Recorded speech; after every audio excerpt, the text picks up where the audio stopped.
Ada yang mengatakan katanya ada transaksi narkoba di belakang ini. Benar nggak sih? Tidak ada. Tidak ada. Ini wartawan ini mondong semua nih. Saya nanya dan nulis. Ada Bapak?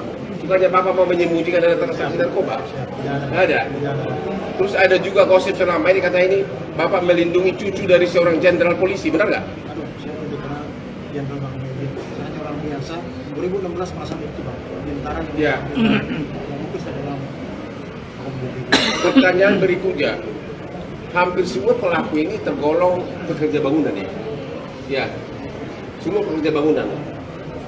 Apakah masuk di akal pekerja bangunan satu geng dengan cucu seorang jenderal? Kira-kira gimana? Logika sebetulnya tidak masuk akal. Tidak masuk ya? Mungkin Bang Madi bisa menyampaikan. Gimana? Pelaku ini kan hampir semuanya boleh dikatakan ya ekonomi pas-pasan dari pekerja bangunan. Apakah selama ini kan media-media ini mengatakan melindungi cucu jenderal? Masuk di akal nggak cucu jenderal satu geng motor sama mereka? Tidak, Bang. Kenapa tidak masuk di akal? Agak susah diterima itu, Bang, logikanya. Hah? Susah diterima logikanya, Bang. Gitu ya? Iya. Apalagi emang cucu jenderal saat itu ada bertugas anaknya di Cirebon atau di mana?